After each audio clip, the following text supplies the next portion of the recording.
मैं एक आत्मा हूँ।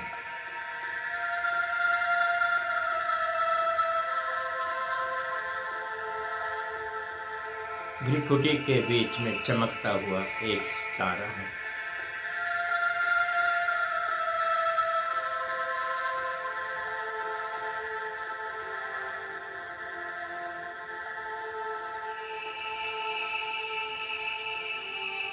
परमपिता परमात्मा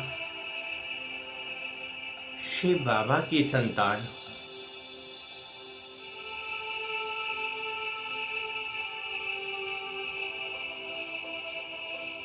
मैं आत्मा बिंदी,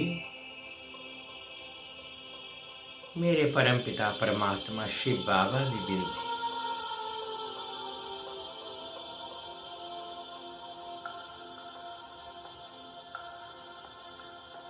शांति धाम की रहने वाली,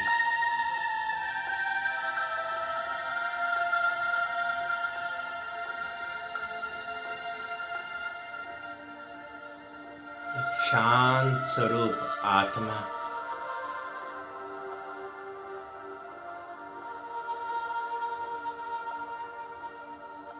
उड़ती कला में अनुभव करने वाली,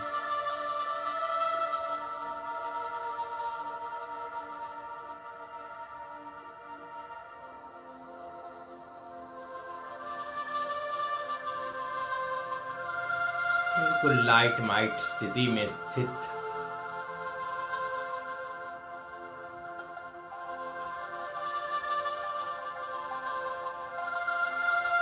इस देह से न्यारी,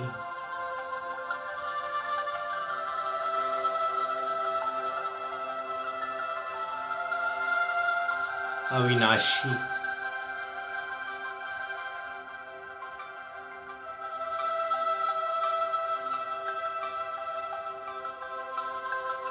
आत्मा।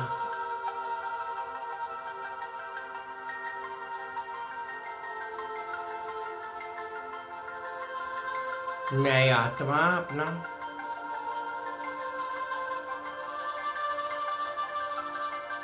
84 जन्मों का पाठ जो नूंदा हुआ है,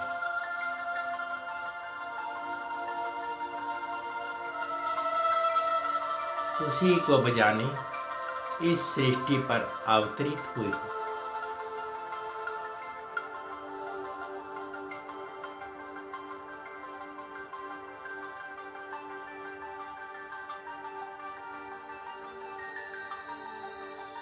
मैं ही आत्मा पूज्य थी,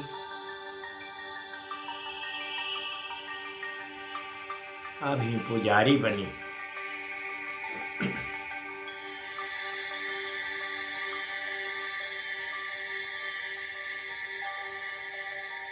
मैं दे रूपी रथ के द्वारा ही अपना पाठ बजा रही हूँ।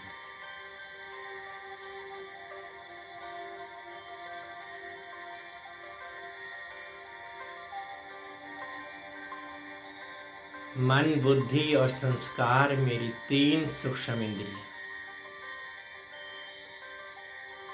सदा मेरे साथ रहती।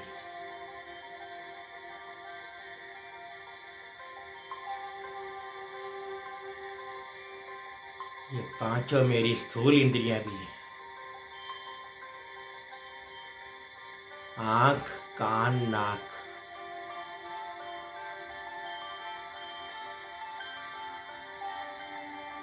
मुख और हाथ मेरे साथी हैं।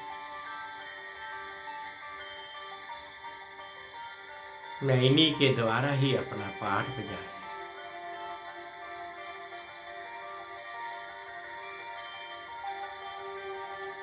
मेरा मन,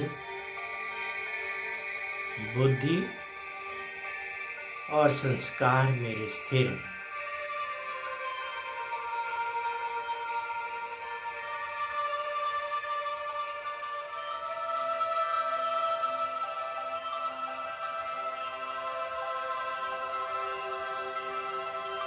कोई भी मेरी स्थूल इंद्रियां मुझे आत्मा के बगैर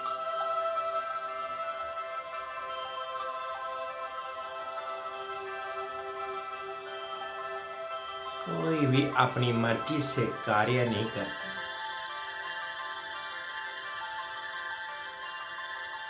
मैं आत्मा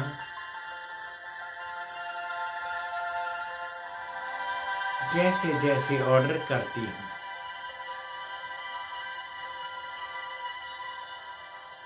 वैसे वैसे ये इंद्रियां कार्य करती हैं। कोई भी इंद्रिया मुझे आत्मा से बाहर नहीं, क्योंकि मैं आत्मा अपने परम पिता परमात्मा की संतान हूँ। वो मुझे डायरेक्शन देते हैं और मैं कर्णहार होकर अपने कार्य को अंजाम देता हूँ।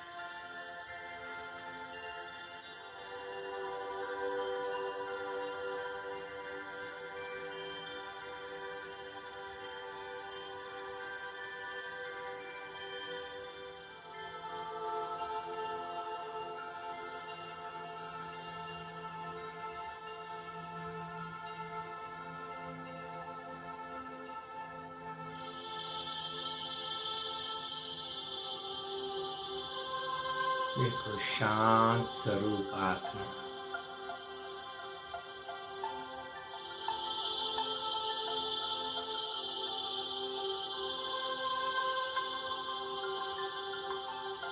इस सृष्टि रूपी मंच के ऊपर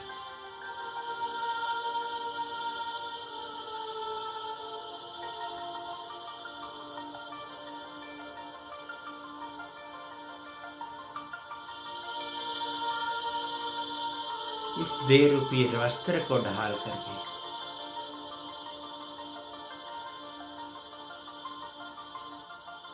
अपना पाठ बजा रही है।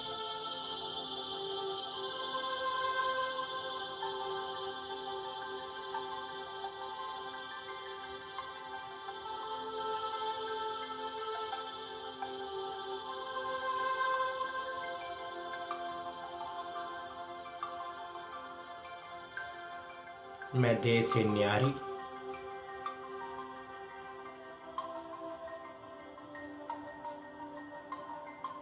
और संबंध संपर्क से न्यारी,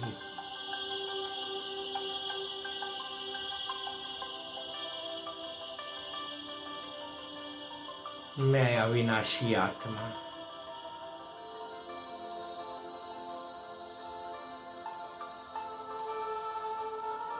मूर्ति कला में अनुभव कर रही हूँ।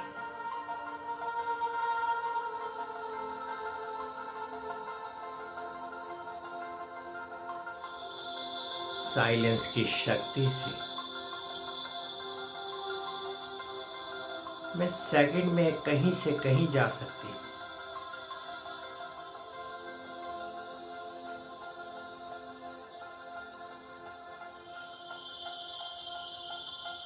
सूर्य, चांद और तारागणों से भी ऊपर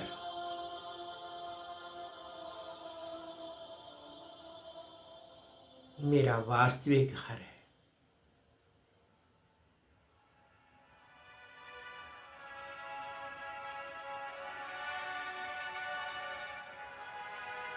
मेरे पिता वहीं पर निवास करते हैं।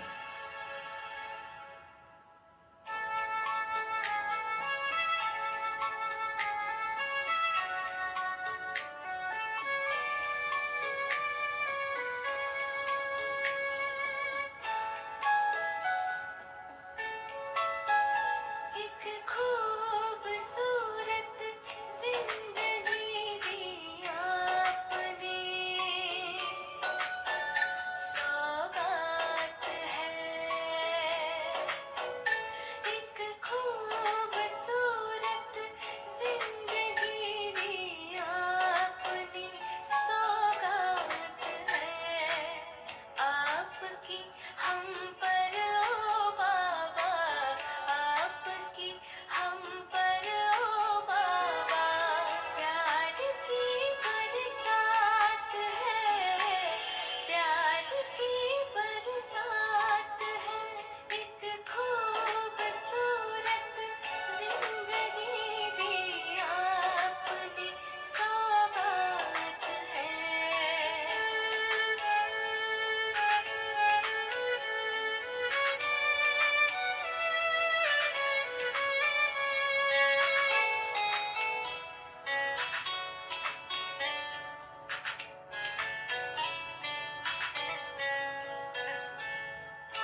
ओम शांति।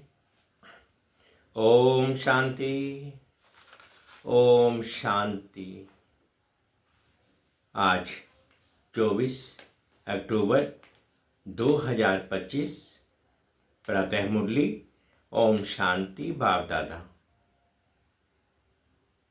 सुनते हैं बाबा के मीठे मीठे मधुर महावाक्य। बाबा कहते, मीठे बच्चे,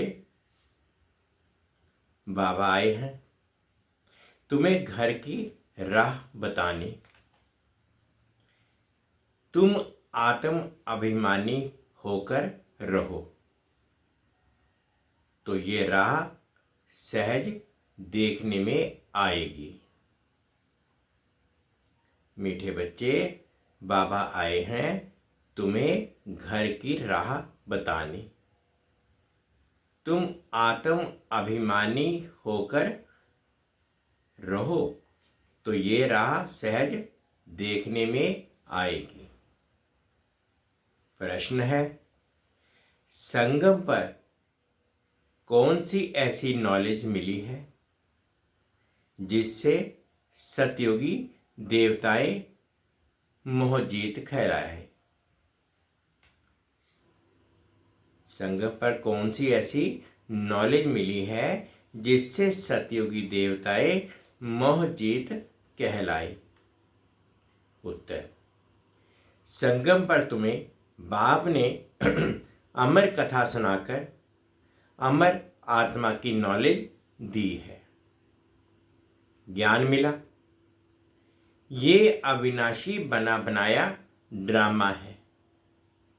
हर एक आत्मा अपना अपना पार्ट बजाती है। वह एक शरीर छोड़ दूसरा लेती है। इसमें रोने की बात नहीं। इसी नॉलेज से सतयुगी देवताओं को मोहजीत कहा जाता। वहां मृत्यु का नाम नहीं। खुशी से पुराना शरीर छोड़ नया लेते हैं। गीत है, नयनहीन को राह दिखा प्रभु, पग पग ठोकर खाऊं मैं। ओम शांति। मीठे मीठे रूहानी बच्चों प्रति रूहानी बाप कहते हैं कि राह तो दिखलाता हूं, परंतु पहले अपने को आत्मा निश्चय कर बैठो। देही अभिमानी होकर बैठो तो फिर तुमको राह बहुत सहज देखने आएगी। भक्ति मार्ग में आधा कल्प ठोकरें खाई हैं। भक्ति मार्ग की अथवा सामग्री है। अब बाप ने समझाया है, बेहद का बाप एक ही है। बाप कहते हैं, तुमको रास्ता बता रहा हूं। दुनिया को यह भी पता नहीं कौन सा रास्ता बताते हैं। मुक्ति, जीवन मुक्ति, गति सदगति का। मुक्ति कहा जाता है शांति धाम को। आत्मा शरीर बिगर भी बोल नहीं सकती। कर्मेंद्रियों द्वारा ही आवाज होता है। मुख से आवाज होता है। मुख ना हो तो आवाज कहां से आएगा? आत्मा को ये कर्मेंद्रियां मिली हैं कर्म करने के लिए।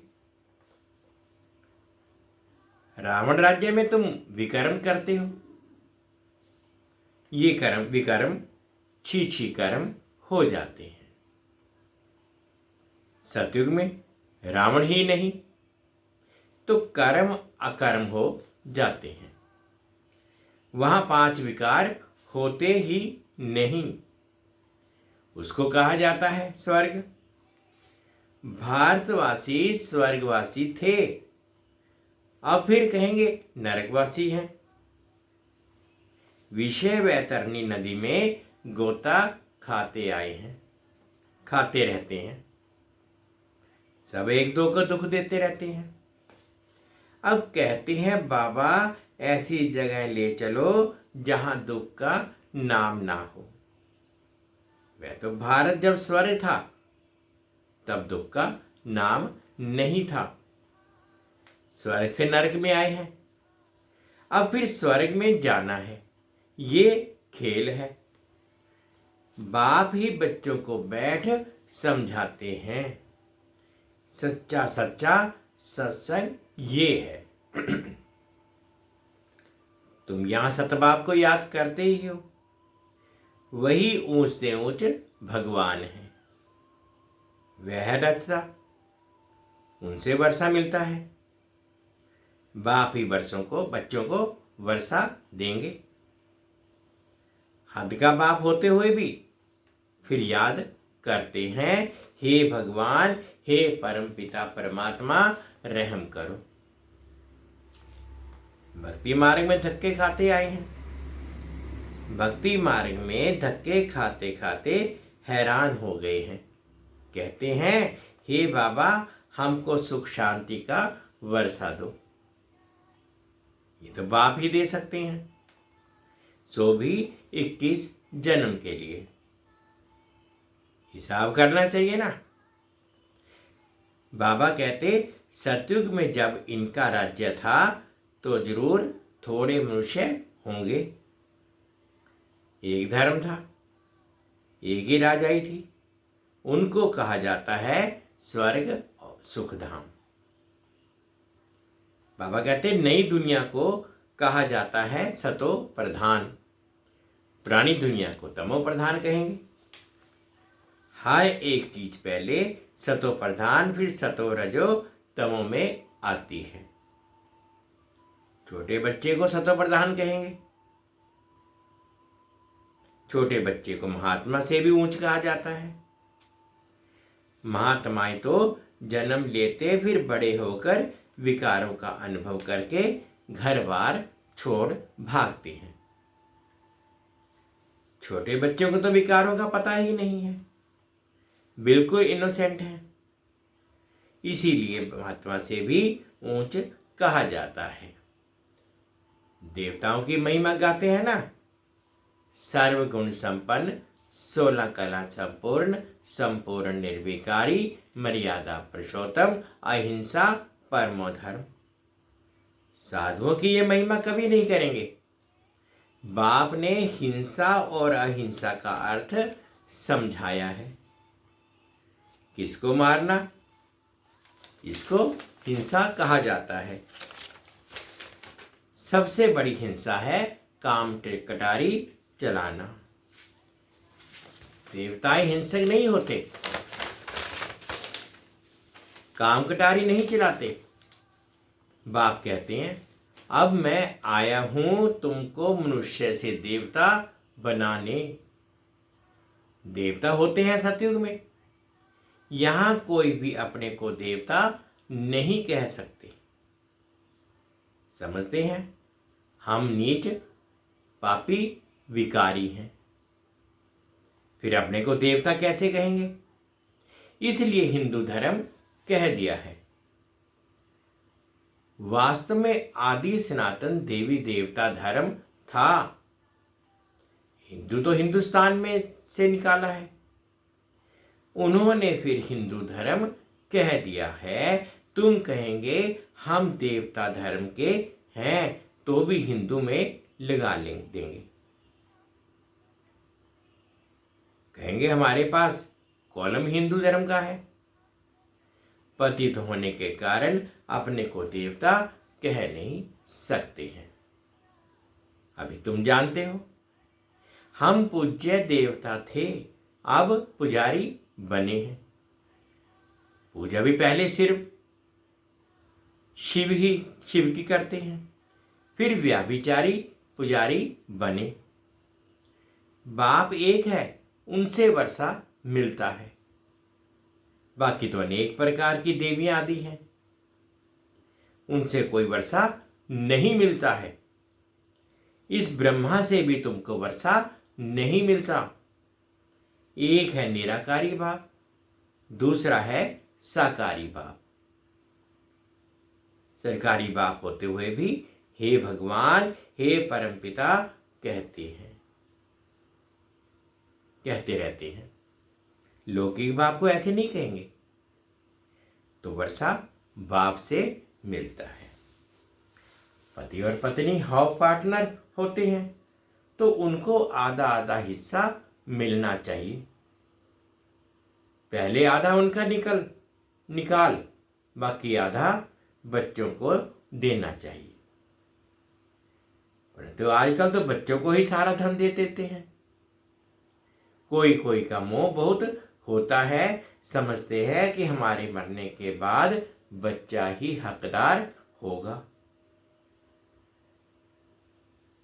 आजकल के बच्चे तो बाप के चले जाने पर माँ को पूछते भी नहीं।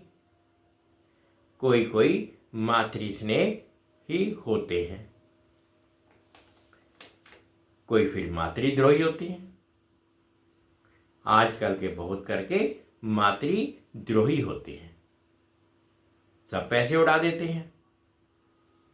धर्म के बच्चे भी कोई कोई ऐसे निकल पड़ते हैं जो बहुत तंग करते हैं। अब बच्चों ने गीत सुना, कहते हैं बाबा हमको सुख का रास्ता बताओ जहां चैन हो। रावण राज्य में तो सुख हो ना सके। भक्ति मार्ग में तो इतना भी नहीं समझते कि शिव अलग शंकर अलग है। बस माथा टेकते हैं, बस माथा टेकते रहो, शास्त्र पढ़ते रहो। अच्छा, इससे क्या मिलेगा? कुछ भी पता नहीं। बाबा कहते हैं सर्व के लिए शांति और सुख का दाता तो एक ही बाप है। सतयुग में सुख भी है तो शांति भी है। भारत में सुख शांति थी, अब नहीं है। इसलिए भक्ति करते दर दर धक्के खाते रहते हैं। अभी तुम जानते हो शांति धाम सुख धाम में ले जाने वाला एक ही बाप है। बाबा हम सिर्फ आपको ही याद करेंगे, आपसे ही वर्षा लेंगे। बाप कहते हैं देह से देह के सर्व संबंधों को भूल जाना है, एक बाप को याद करना है, आत्मा को यहां पवित्र बनना है। याद नहीं करेंगे तो फिर सजाएं खानी पड़ेंगी, पद भी भ्रष्ट हो जाएगा। इसलिए बाप कहते हैं याद की मेहनत करो। आत्माओं को समझाते हैं। और कोई भी सत्संग आदि ऐसा नहीं होगा जहां ऐसे कहें हे रूहानी बच्चों। ये है रूहानी ज्ञान जो रूहानी बाप से ही बच्चों को मिलता है। रूह अर्थात निराकार। शिव भी निराकार है ना। तुम्हारी आत्मा भी बिंदी है, बहुत छोटी, उनको कोई देख ना सके सिवाय दिव्य दृष्टि के। दिव्य दृष्टि बाप ही देते हैं। भगत बैठ हनुमान गणेश आदि की पूजा करते हैं। अब उनका साक्षात्कार कैसे हो? बाप कहते हैं दिव्य दृष्टिदाता तो मैं ही हूं। जो भक्त बहुत भक्ति करते हैं तो फिर मैं उनको साक्षात्कार कराता हूं। परंतु इससे फायदा कुछ भी नहीं, सिर्फ खुश हो जाते हैं। पाप तो फिर भी करते हैं, मिलता कुछ भी नहीं। पढ़ाई बिगड़ कुछ बन थोड़े ही सकेंगे। देवताएं सर्वगुण संपन्न हैं, तुम भी ऐसे बनो ना। बाकी तो वह है सब भक्ति मार्ग का साक्षात्कार। सचमुच श्री कृष्ण से जुड़ो, स्वर्ग में उनके साथ रहो। वह तो पढ़ाई पर है। जितना श्रीमत पर चलेंगे उतना ऊंच पद पाएंगे। श्रीमत भगवान की गाई हुई है, श्री कृष्ण की मत नहीं कहेंगे। परमपिता परमात्मा की श्रीमत से श्री कृष्ण की आत्मा ने ये पद पाया है। तुम्हारी आत्मा भी देवता धर्म में थी, अर्थात श्री कृष्ण के घराने में थी। भारतवासियों को यह पता ही नहीं है कि राधे कृष्ण आपस में क्या लगते थे। दोनों ही अलग अलग राजाई के थे। फिर स्वयंवर के बाद लक्ष्मी नारायण बनते हैं। ये सब बातें बाप ही आकर समझाते हैं। अब तुम पढ़ते ही हो स्वर्ग का प्रिंस प्रिंसेस बनने के लिए। प्रिंस प्रिंसेस का जब स्वयंवर होता है तब फिर नाम बदलता है। तो बाप बच्चों को ऐसा देवता बनाते हैं। अगर बाप की श्रीमत पर चलेंगे तो तुम हो मुख वंशावली, वह है कुख वंशावली। वह ब्राह्मण लोग हथियाला बांधते हैं काम चिता पर बिठाने का। अभी तुम सच्ची सच्ची ब्राह्मणिया काम चिता से उतार ज्ञान चिता पर बिठाने के बाद हथियाला बांधते हो, तो वह छोड़ना पड़े। यहाँ के बच्चे तो लड़ते झगड़ते पैसा भी सारा बर्बाद करते हैं। आजकल दुनिया में बहुत गंद है। सबसे गंदी बीमारी है बाइस्कोप। अच्छे बच्चे भी बाइस्कोप में जाने से खराब हो पड़ते हैं। इसलिए बीके को बाइस्कोप में जाना मना है। हाँ, जो मजबूत हैं उनको बाबा कहते हैं वहां भी तुम सर्विस करो, उनको समझाओ। ये तो है हद का बाइस्कोप। एक बेहद का बाइस्कोप भी है। बेहद के बाइस्कोप से ही फिर ये हद के झूठे बाइस्कोप निकलते हैं। अभी तुम बच्चों को बाप ने समझाया है। मूल वतन जहां सभी आत्माएं रहती हैं, फिर बीच में है सूक्ष्म वतन। ये है साकार वतन। खेल सारा यहां चलता है। ये चक्र फिरता रहता है। तुम ब्राह्मण बच्चों को ही सुदर्शन चक्रधारी बनना है, देवताओं को नहीं। परंतु ब्राह्मणों को ये अलंकार नहीं देते हैं क्योंकि पुरुषार्थी हैं। आज अच्छे चल रही हैं, कल गिल पड़ते हैं, इसलिए देवताओं को दे देते हैं। श्री कृष्ण के लिए दिखाते हैं। सुदर्शन चक्रधारी से अकासुर बकासुर आदि को मारा। अब उनको तो अहिंसा परमो धर्म कहा जाता है ना, फिर हिंसा कैसे करेंगे? ये सब है भक्ति मार्ग की सामग्री। जहां जाओ शिव का लिंग ही होगा। सिर्फ नाम कितने अलग अलग रख दिए हैं। मिट्टी की देवियां कितनी बनाते हैं, श्रृंगार करते हैं, हजारों रुपया खर्च करते हैं। उत्पत्ति की, फिर पूजा करेंगे, पालना कर, फिर जाए डुबोते हैं। कितना खर्चा करते हैं गुड़ियों की पूजा में। मिला तो कुछ भी नहीं। बाप समझाते हैं यह सब पैसे बर्बाद करने की भक्ति है। सीढ़ी उतरते ही आए हैं। बाप आते हैं, सबको सबकी चढ़ती कला होती है। सबको शांति धाम सुख धाम में ले जाते हैं। पैसे बर्बाद करने की बात ही नहीं। फिर भक्ति मार्ग में तुम कैसे पैसे बर्बाद करते करते इंसॉल्वेंट बन गए हो। इंसॉल्वेंट बनने की कथा बाप बैठ समझाते हैं। तुम इन लक्ष्मी नारायण की डिनाइस्टी के थे ना, अब तुमको नर से नारायण बनने की शिक्षा बाप देते हैं। वो लोग तिजरी की कथा, अमर कथा सुनाते हैं। है सब झूठ। तिजरी की कथा तो ये है जिससे आत्मा का ज्ञान का तीसरा नेत्र खुलता है,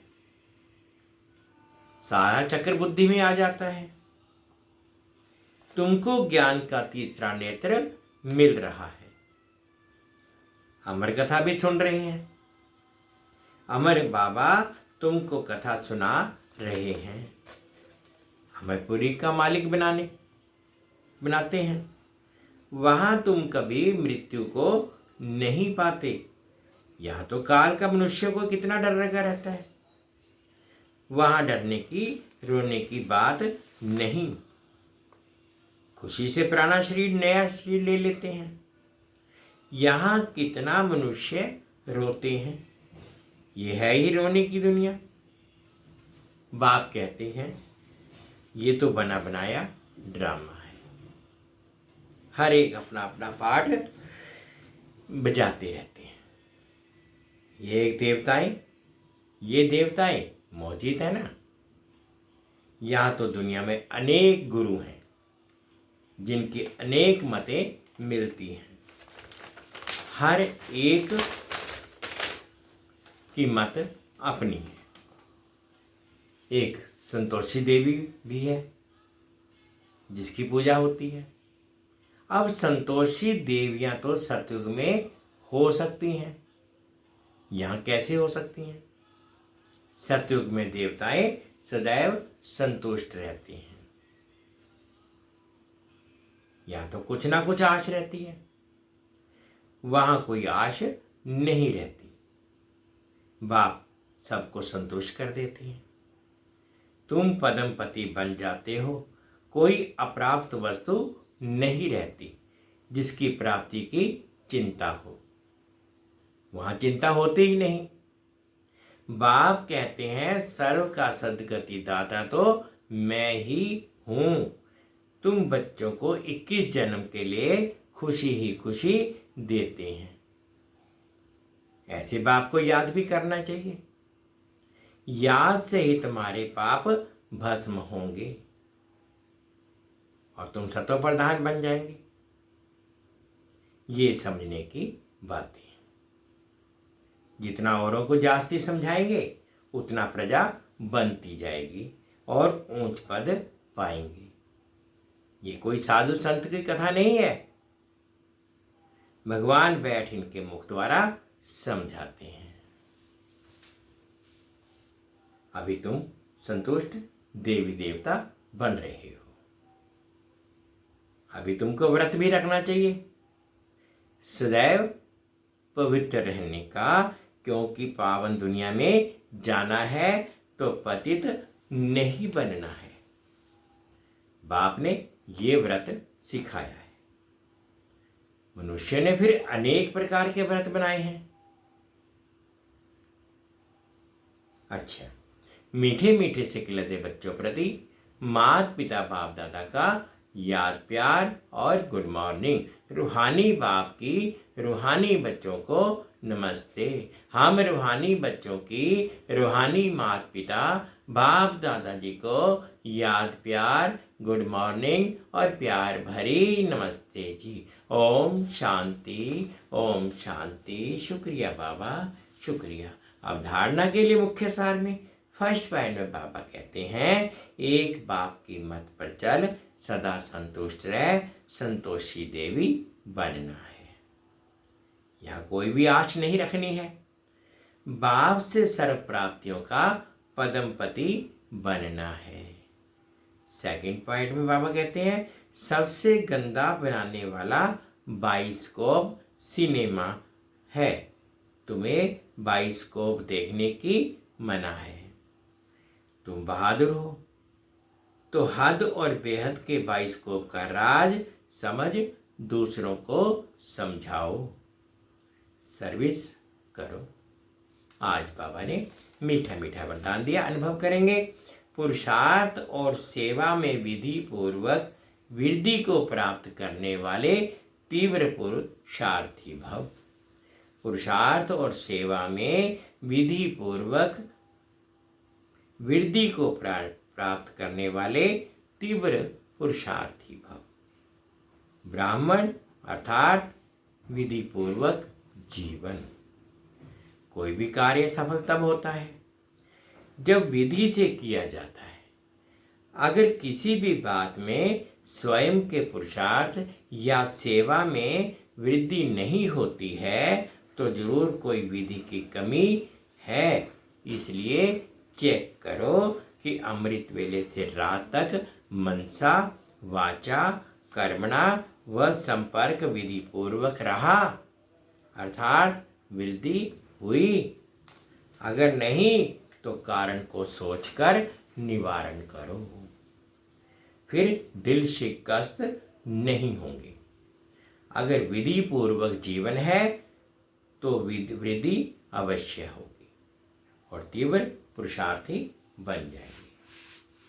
स्लोगन है, स्वच्छता और सत्यता में संपन्न बनना ही सच्ची पवित्रता है। स्वच्छता और सत्यता में संपन्न बनना ही सच्ची पवित्रता है।